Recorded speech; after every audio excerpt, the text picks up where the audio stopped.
Irmã querida, bom trabalho.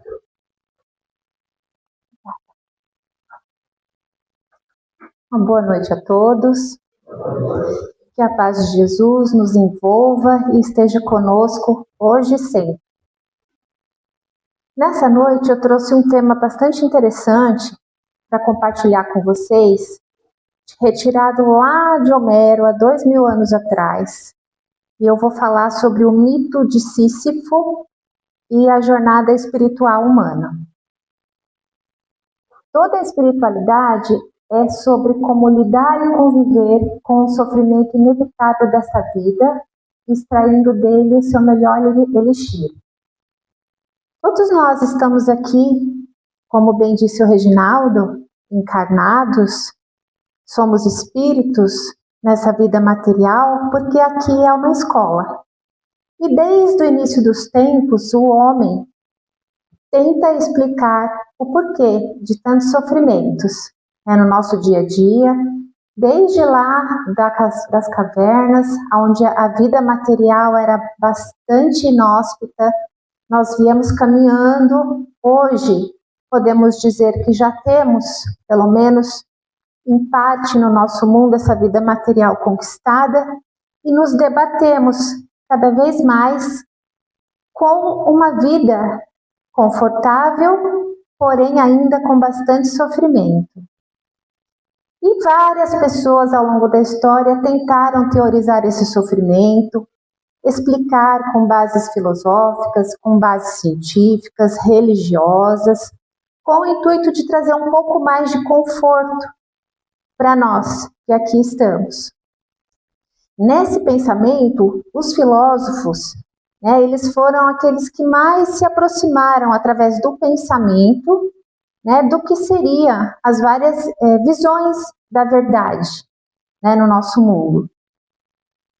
Especialmente no início desse século XX, nós tivemos uma linha filosófica chamada de existencialismo, que se propunha, pelo menos assim, no primeiro momento, com a boa intenção de explicar a vida humana, suas aparentes contradições, seus sofrimentos. E muitos, infelizmente, caíram assim no aspecto mais pragmático, mais material da existência. Então, houve uma linha chamada de existencialismo ateu. Vários filósofos muito conhecidos, como Nietzsche, Sartre, Dostoiévski, eles acabaram pintando para nós um quadro assim, bastante pessimista do homem. Muitos chamavam o homem unicamente de mamífero, se esquecendo ou não conhecendo o lado espiritual, o lado transcendente da natureza humana. E nesse começo do século XX, dentre esse grupo de existencialistas, teve um deles, Albert Camus, um argelino. A Argélia é um país da África que era uma antiga colônia francesa. Então era um cidadão argelino naturalizado francês e foi um dos grandes filósofos dentro do existencialismo, partindo para uma outra linha própria, só tinha ele nessa linha, chamada de absurdismo. Então o absurdismo, ele colocava em relevo todos os absurdos da vida humana. Então ele trouxe lá da mitologia grega, dos escritos de Homero na Ilíada, o mito de Sísifo. Eu vou contar para vocês agora do que se trata.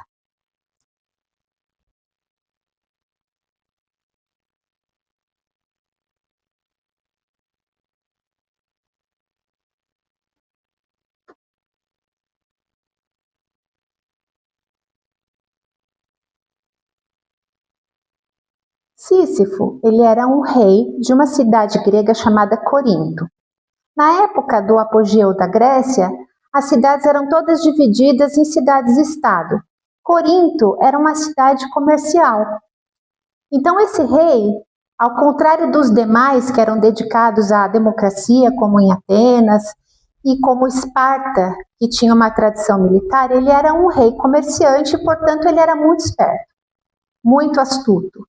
Ele tinha uma inteligência assim, acima da média. E Por isso, ele também não era classificado como um homem forte. Então, a grande fortaleza dele era a sua astúcia. E dentro dessa astúcia, ele achava que ele podia barganhar com os deuses do Olimpo. Então, o mito diz o seguinte: Zeus sequestra uma jovem chamada Egina. Então, Zeus era o principal do panteão grego. O pai de Egina procura desesperadamente pela filha. Sísifo, que era rei em Corinto, sabia o que Zeus havia feito e revela o segredo em troca de benefícios pessoais para sua cidade. Ou seja, Sísifo rompe um pacto de silêncio com os deuses.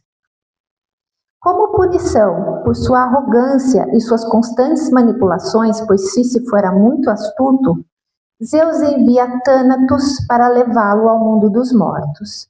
Mas Sísifo engana a própria morte. Ele consegue então prender o Thanatos com correntes.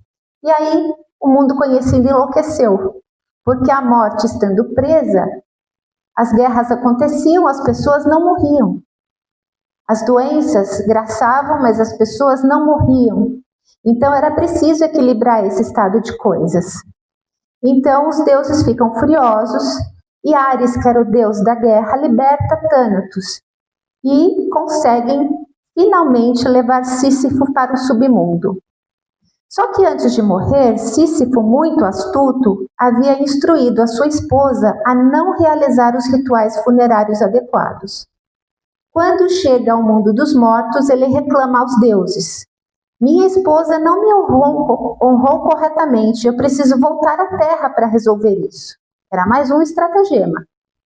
Os deuses então permitem temporariamente, mas ao retornar, Sísifo simplesmente decide continuar vivendo na terra e se recusa a voltar ao mundo dos mortos. Mais uma vez ele tenta enganar a ordem divina. Quando finalmente é recapturado, os deuses decidem impor um castigo exemplar. Sísifo é então condenado a eternamente empurrar uma enorme pedra montanha acima, e quando está quase chegando ao topo, a pedra rola de volta. Então, ele precisa sempre descer, recomeçar, repetir tudo e para sempre. Sem descanso, sem conclusão e sem vitória. Então essa é a ilustração de Sísifo, constantemente, por sua rebeldia, tendo que subir a montanha rolando essa pedra, olhando para baixo, se esforçando, sem nenhum propósito. Isso era fruto de um castigo.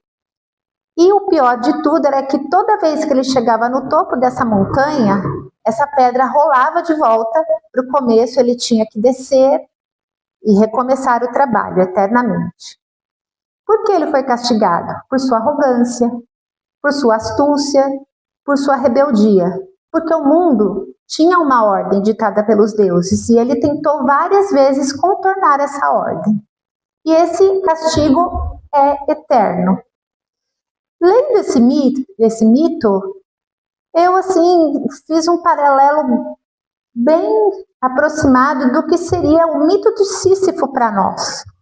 E Albert Camus pegou esse mito e discutiu. Na época que Camus escreveu, em 1942, o mundo estava sacudido pela Segunda Guerra. Ele próprio teve uma vida pessoal bastante difícil, ele ficou órfão muito novo, ainda criança. Vivia num continente praticamente colônia, né, da Europa, a África na época. Participou de todas aquelas agruras que o mundo estava atravessando, problemas ditatoriais, problemas de religião, descrença, enfim, uma crise sem precedentes naquele momento.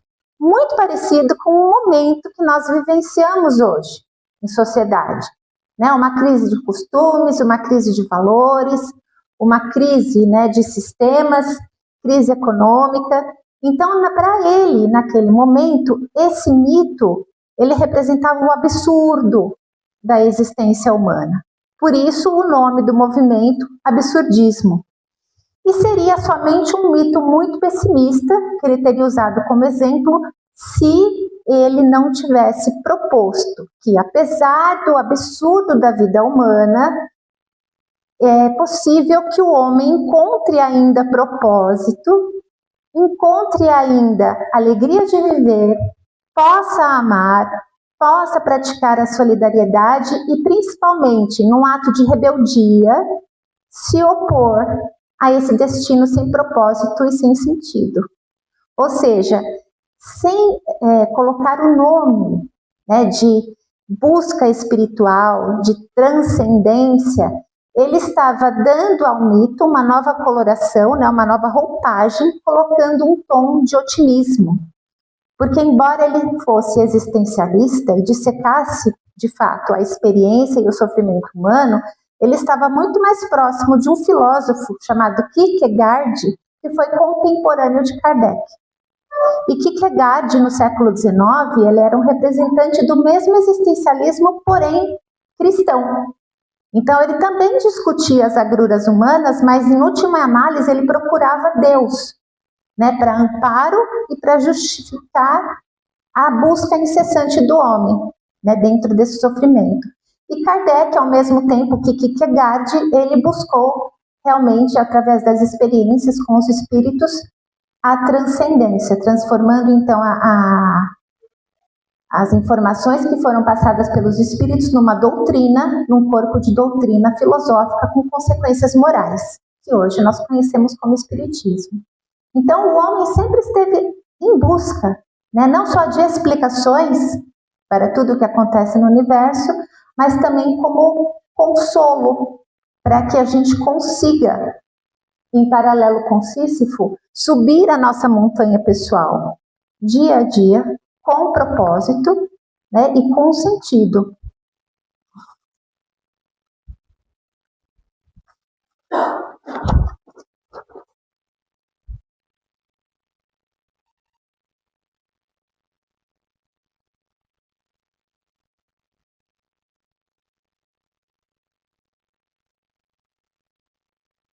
Desculpa, gente, eu tô meio enrolada aqui com esse, mas eu chego lá.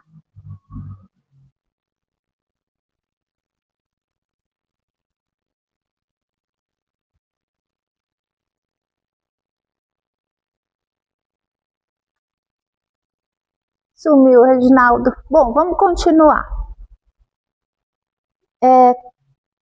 Ele se perguntava, Albert Camus se perguntava sempre, né? Como viver sabendo que a vida, a princípio, não oferece nenhum sentido absoluto? A vida frequentemente nos oferece perdas, separações, morte, conflitos, mas o que nós, enquanto espíritos, queremos? Né? Qual que é a ânsia humana?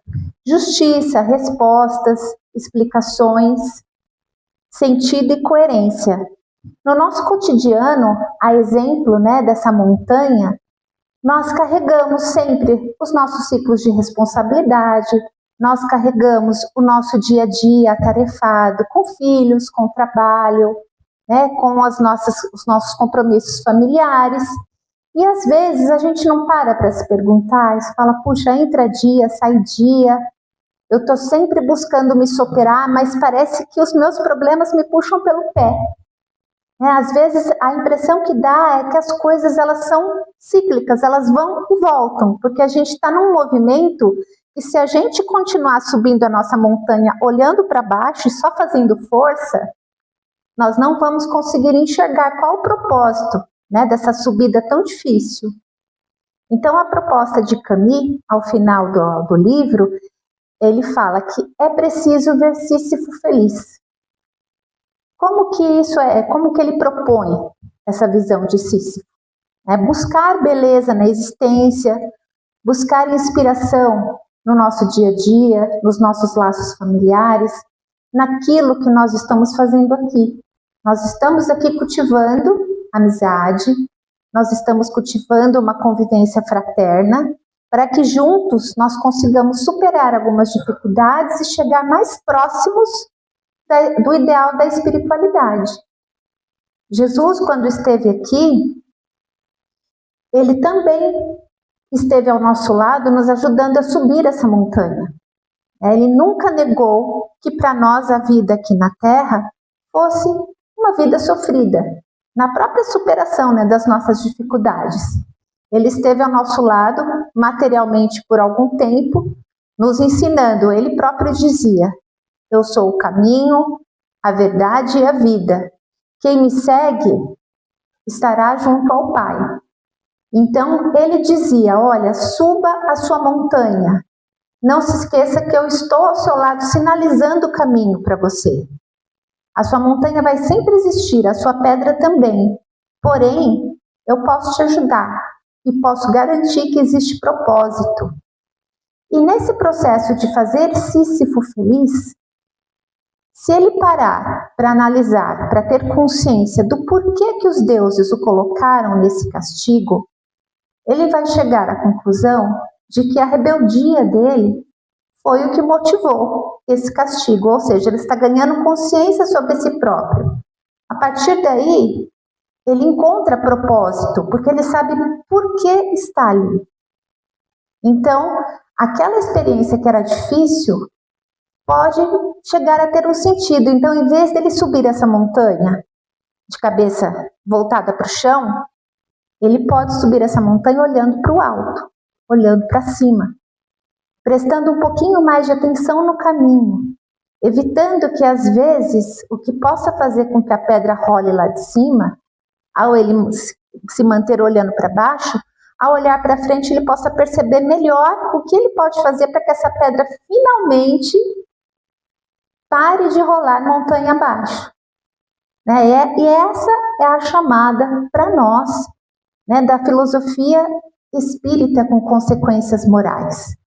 Fazer com que a nossa existência não seja somente uma existência material e pragmática, mas uma existência com propósito, com superação, com consciência, em busca da nossa luz interior. Deixa eu ver se eu consigo mudar aqui agora.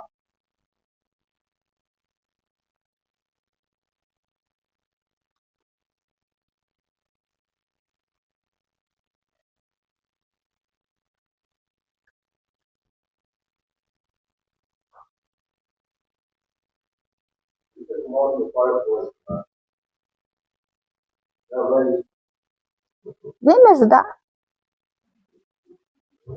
Por favor.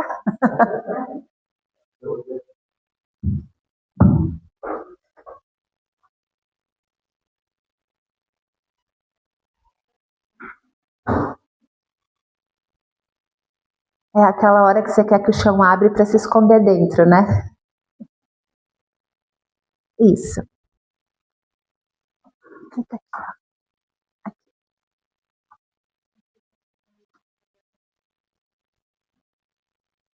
Então, essas são algumas das nossas montanhas.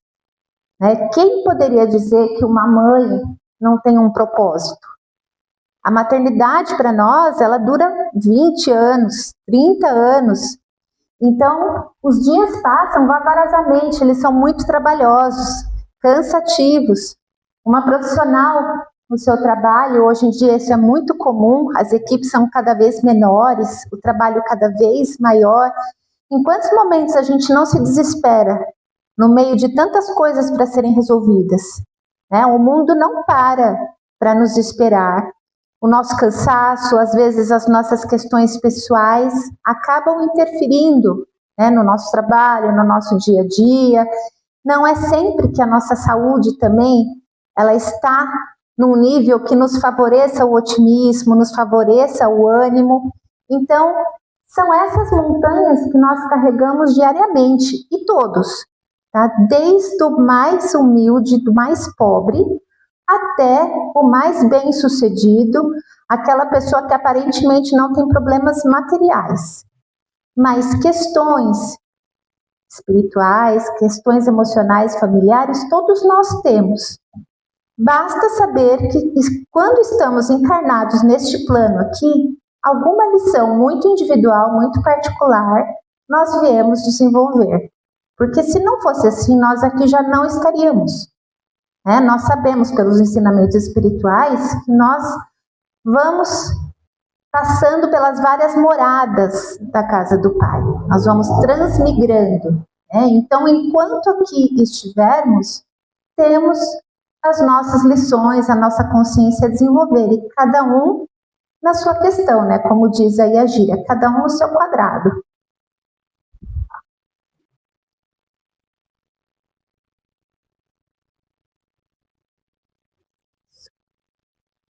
A mesma coisa, né? As montanhas. Então, um médico, né, num pronto-socorro lotado, sobrecarregado, muitos dizem, né? Ah, poxa, as profissões que ainda são nobres, né? As profissões que ainda são de elite, médicos, advogados, né? Na verdade, olha a situação desse profissional de saúde. A mesma coisa um pai de família, que perde um tempo para ir ao trabalho, um tempo para voltar. Ou seja, é um castigo viver isso? Não. É a condição da vida humana, da vida encarnada. Né? Nós temos os nossos compromissos. É aqui na escola da vida que o espírito, ao se encarnar, aprende. Né? No plano espiritual, nós temos conhecimento, mas é aqui que nós vamos aplicar esse conhecimento. E é no dia a dia, né, nesses detalhes, nesse cansaço, nessa rudeza das nossas pequenas ou grandes provações, que nós vamos subindo a nossa montanha e aprendendo aos poucos a enxergar propósito nela. Né? Então, esse médico, ele está ali por um propósito, para salvar vidas. Esse pai de família está trabalhando para levar o pão para os seus filhos. A mãe, a mesma coisa. Todas as pessoas que trabalham, elas trabalham por um propósito, por um motivo. Independente de onde nós estejamos, né, de qual profissão nós escolhermos, nós estaremos sendo o evangelho para o nosso próximo, porque nós podemos, né, dar o melhor de nós, independente da situação e do contexto onde a gente estiver.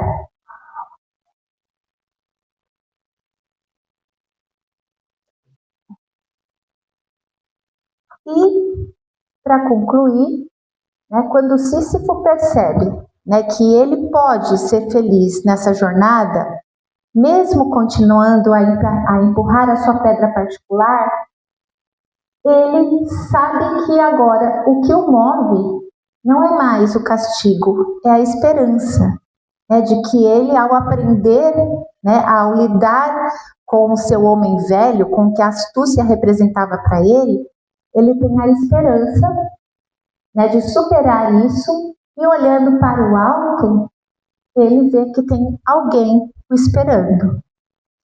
É claro que a filosofia, ela não tem o cunho religioso, tá?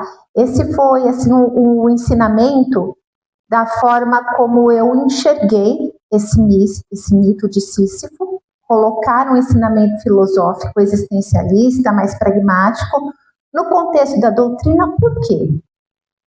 Porque é preciso que, acima da gente decorar passagens do Evangelho, acima de nós conhecermos todas as perguntas do Livro dos Espíritos, mas como meros estudantes, nós precisamos incorporar essas vivências em nós. Né? Nós precisamos não só saber, conhecer e ler, mas aplicar. Quando nós nos dizemos somos espíritas, nós não somos espíritas só dentro do centro.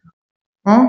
Aqui na nossa convivência fraterna, é muito fácil nós nos tratarmos bem, com carinho, com amizade, com respeito, com consideração. Assim devemos ser, não só aqui, em todos os lugares. A nossa montanha aqui dentro, ela é momentaneamente aplanada, né? Porque nós estamos num ambiente harmônico, num ambiente de encontro semanal. Mas ser espírita é muito mais. É pegar todo esse conhecimento, todo esse evangelho que nós todos já sabemos e transportar para dentro de nós. Porque é de dentro de nós que ele vai transbordar ao nosso redor durante todos os dias da nossa vida. Nesses momentos em que nós estamos subindo essa montanha, esse evangelho vai servir de guia para nós. E se nós tivermos essa imagem né, de que no final, lá no topo, nós teremos sempre Jesus a nos aguardar, isso nos dá um propósito muito grande. Então, encarar a vida com ceticismo é muito pesado, né? Saber que só tem uma montanha para subir sem propósito e com um cansaço eterno é muito pesado. Mas saber que existe Jesus a nos esperar lá para coroar os nossos esforços, para dizer que nada foi em vão, para dizer que todo esse trabalho é para nós, em primeiro momento, faz toda a diferença, né? Então, tudo que a gente lê, tudo que a gente vê, tudo que o mundo nos traz, vamos fazer como aquele pastor americano, Joseph, que eu não me recordo o sobrenome, mas é um pastor muito conhecido. Ele escreveu, inclusive, um livro dizendo o que Jesus faria. Então, vamos pegar tudo que a gente lê, tudo que a gente assiste, que a gente vivencia, e se perguntar, o que Jesus faria nessa situação? Isso já tira uma boa parte do peso da nossa vida, né? E se nós encararmos essa jornada como uma jornada de aprendizado, essa montanha vai ficar mais fácil para nós. E essas pedras, né? Essa enorme pedra que o Sísifo empurra, a dele, que é igual a nossa também, que representa os nossos defeitos, né? O nosso apego, o nosso orgulho, o nosso egoísmo, ela pode aos poucos se tornar mais leve, né? A gente vai transformando tudo isso em motivação. Então era esse o recado, né, que eu queria trazer na noite de hoje, a intenção de trazer algo de fora da doutrina e colocar uma visão transcendente para isso, né? Tudo a gente pode fazer na vida dessa forma. Se a gente se colocar como Jesus faria nessa situação, a gente pode transcender tudo, a gente pode ler o mundo com olhos de luz. Então nós conseguimos enxergar em tudo uma lição para nós, que é assim que eu acredito, né, que Jesus via esse planeta como uma escola, como um hospital. Nós, nos nossos defeitos, né, e na nossa ignorância, ele nos via como pequenos, como doentes, como irmãos menores necessitados do seu amparo e do seu amor. Então, que essa visão compassiva que ele teve de nós se estenda para nós e faça com que nós enxerguemos o mundo a partir de agora como a escola que ele é, né? Então transformemos essa nossa montanha diária em motivação. Então seja lá aquilo que nós estivermos fazendo, né? Seja uma mãe criando seus filhos, um pai trabalhando por eles, um médico, um advogado, no meio daquela rotina pesada, para pensar e fala assim, puxa, eu tenho um propósito. E isso vai fazer toda a diferença. E que o nosso propósito possa, então, ser olhar para a nossa montanha e enxergar Jesus lá nos fortalecendo e nos aguardando. É isso, gente. Uma boa noite.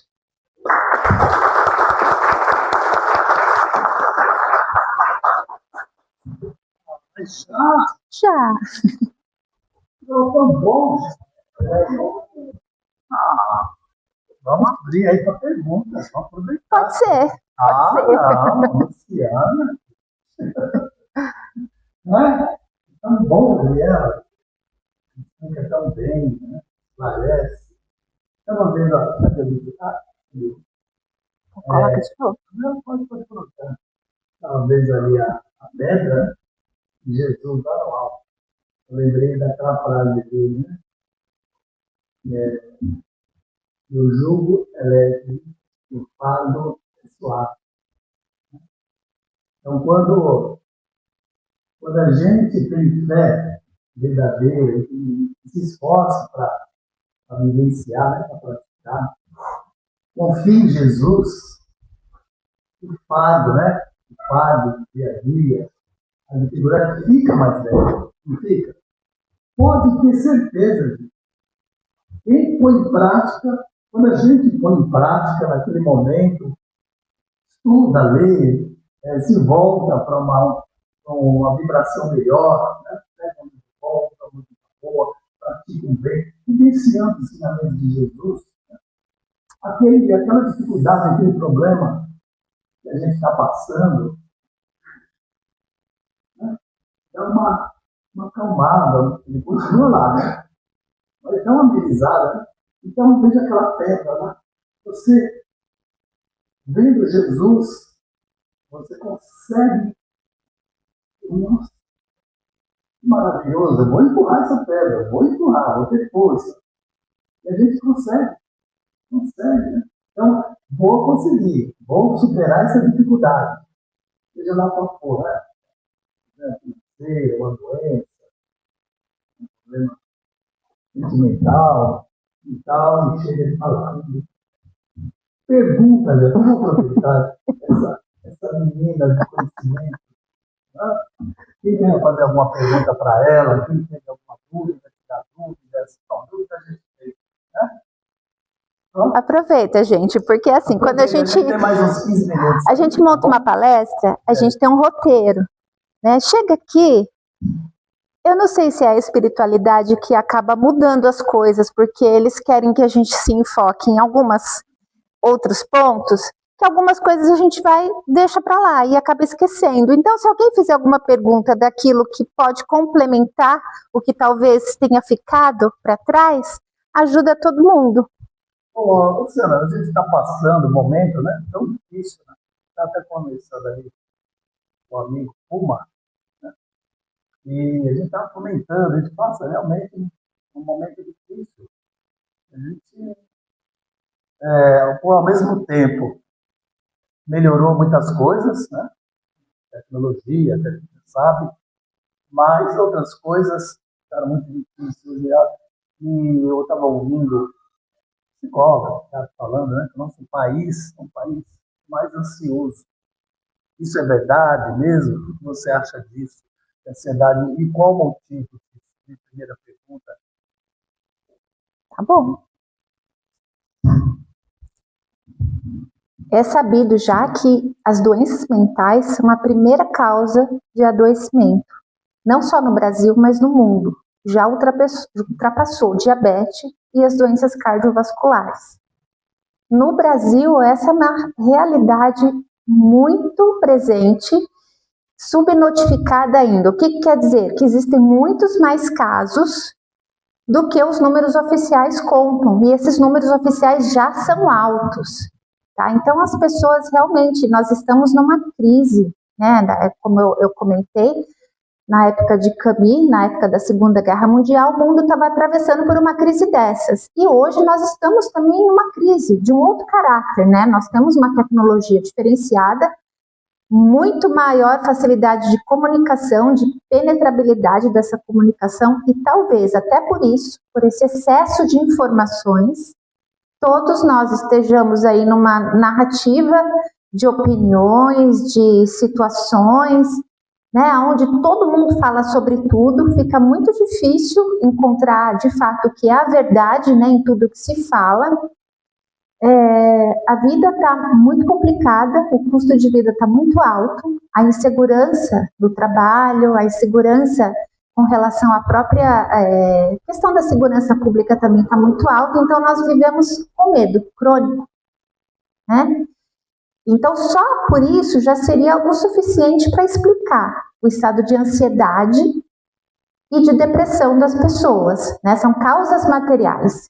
Existem também as causas emocionais, a dificuldade nos relacionamentos, né? Existem as causas de doenças, né? O nível de intoxicação que nós estamos vivenciando é muito grande. Eu estive num congresso recentemente sobre neurodivergência, né, sobre autismo, coisa que eu não conhecia quase nada, e eu fiquei estarrecida de saber que desde a qualidade da água até a quantidade de microplásticos que nós ingerimos na forma de plásticos, né, Tupperware, garrafas, utensílios de plástico, tudo hoje, os alimentos industrializados estão contaminados, então tudo isso também interfere em nível inflamatório no nosso corpo.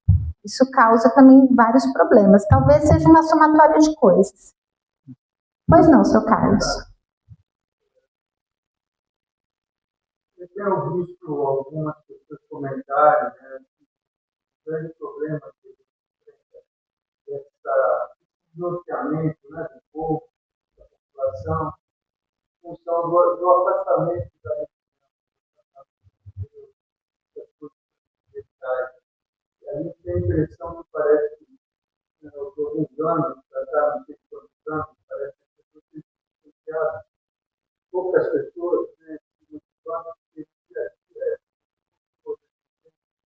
pessoas encarregadas do trabalho, só se dedicando, né, ao lado material e o lado espiritual, o lado de identificação com Deus, acaba ficando, né, o segundo, terceiro, quarto ano. Exatamente. Será que também não poderia ser essa anteria, né, do mental das pessoas? Com certeza.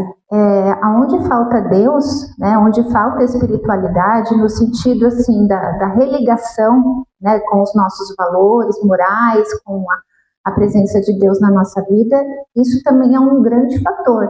Inclusive, nesse próprio congresso, teve um psiquiatra, né, que ele terminou a palestra dele dizendo que uma das grandes causas de adoecimento, o que ele repara no consultório, na prática clínica dele, é a falta de Deus. Então, ele disse assim, com todas as letras, que é uma causa de adoecimento a falta de Deus na nossa vida.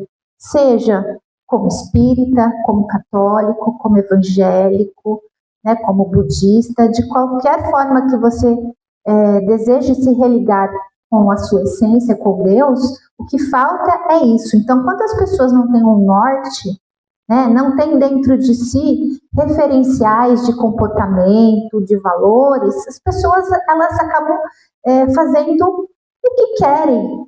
E quando se pensa que as pessoas dessa forma são livres e são felizes, elas não são, porque na verdade isso não é liberdade, isso é desnortear. A pessoa vive sem parâmetros, sem rumo, desnorteada, sem limites. Né? Então, tem sim muito dessa questão da falta, né, de Deus na nossa vida. E o que é a ideia também de Deus dentro da família é a educação. Os nossos padrões de educação hoje em dia, eles estão muito relativizados. Então, na nossa época, né, a gente tinha aprendizado de respeitar o pai e a mãe, de respeitar os mais velhos, né, de ter ordem, de ter organização, limpeza dentro de casa, dar atenção para os estudos, mostrar, né, resultado, começar a trabalhar para ajudar. Hoje em dia não tem mais nada disso. Né? Os pais estão muito ocupados trabalhando para garantir o sustento, e às vezes não é nem questão do sustento, né, mas para garantir um padrão de vida, né, às vezes não quer abrir mão de certos confortos e acaba se sacrificando no trabalho, acreditando, entre aspas, que está fazendo o melhor pela família, sem crítica e sem julgamento, mas é um fato. Né? Então, a educação dos filhos acaba sendo terceirizada, sendo deixada de lado, e isso também acaba criando pessoas sem rumo, né? Sem vazias, sem ter um parâmetro do que esperam dela, do que aonde ela quer chegar, o que ela quer buscar, porque está tudo ali, né? Quer um tênis, tem, quer uma viagem, tem, ou às vezes quando não tem, vai procurar em outro lugar subterfúgios para ter, né? Então, hoje em dia, as coisas estão muito complicadas, a gente está vivendo no meio de uma crise, né? Então, as crianças estão ansiosas, os adolescentes estão, os adultos estão, os idosos estão, porque muitos não podem aposentar e descansar. Por quê? Não pode parar de trabalhar, porque tem os filhos e os netos dentro de casa. Então, é uma realidade que não poupa ninguém. Como vai ficar daqui para frente, a gente não sabe. Mas isso é causa de adoecimento, sim, mental e emocional grave. Tá? Isso, inclusive, está sendo discutido assim, no meio científico, porque já chegou num nível alarmante. Já é a primeira causa de adoecimento no mundo todo. Veio uma Bezerra de Menezes, ele era homeopata. Não é? Com a relação aí, homeopatia, espiritualidade, o que pode nos ajudar nessa área?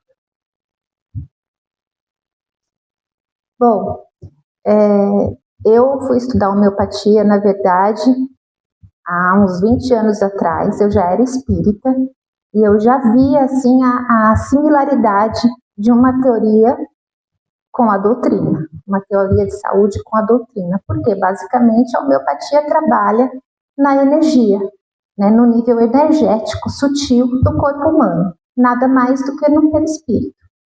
Então, tem livros sobre isso, e essa é a similaridade. Existem muitos, como você falou, o Bezerra de Menezes, né, existem muitos espíritos terapeutas que trabalham a partir dos princípios homeopáticos. Está longe de ser uma bandeira desta ou daquela medicina, mas unicamente porque nós sabemos que a origem das doenças é espiritual, no sentido de que elas começam no corpo energético e só depois aparecem no corpo físico. Como a homeopatia é uma medicina, são medicamentos que são feitos de modo a atuar na nossa energia, então são medicamentos que atuam na causa primária das doenças. Por isso que existiam muitos vultos, né, da doutrina espírita, que quando médicos utilizavam a homeopatia, né, inclusive ela é muito utilizada em receituário mediúnico. Então, é unicamente por isso.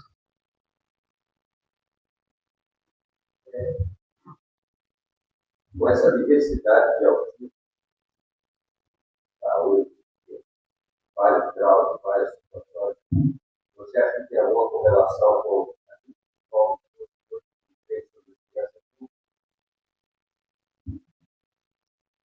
Olha, eu vou dar a minha opinião. Ela pode ser ou não verdadeira, tá? Porque, como eu falei, o autismo também para mim é uma coisa nova que eu estou estudando muito, até por motivos pessoais. Mas isso já me veio na mente. Eu não sei se vocês sabem, né, dessa fala do Divaldo. No começo do milênio, lá por volta do ano 2000, houve aí um assunto falando, né, que iriam começar a reencarnar vários espíritos, né, com um padrão vibratório diferente, né, um padrão de funcionamento neural diferenciado. Esse diferenciado não quer dizer necessariamente melhor, né, mas que eles eram chamados de crianças índigo, porque eram espíritos que estavam reencarnando em grande escala, muitos espíritos chegando aqui, e que índigo azul era o comprimento de onda da aura deles, que eles eram visíveis aos videntes, né, com uma aura azul em volta.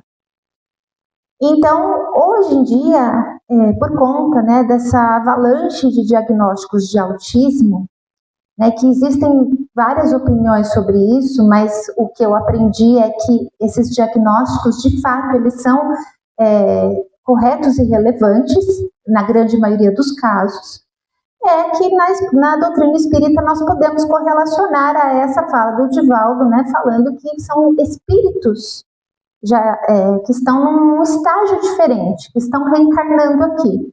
O que não se sabe é se são espíritos que vão ajudar nessa transição planetária, que já tem, né, uma energética diferenciada e que chegam no sentido de apoio, né, de ajuda, ou se são espíritos ainda, né, que precisam aprender mais um pouco aqui do nosso planeta para que nós possamos, num grande desafio, né, de empatia e de compaixão, nos ajudarmos mutuamente, né, nessa transição, nessa travessia. Então, eu não sei responder qual é a finalidade última disso, mas é fato que houve, sim, né, esse tema sobre essas crianças índigo e que é muito fácil fazer essa correlação hoje em dia com essas crianças autistas. Muito bem. Mais alguém? Não? Então, obrigado.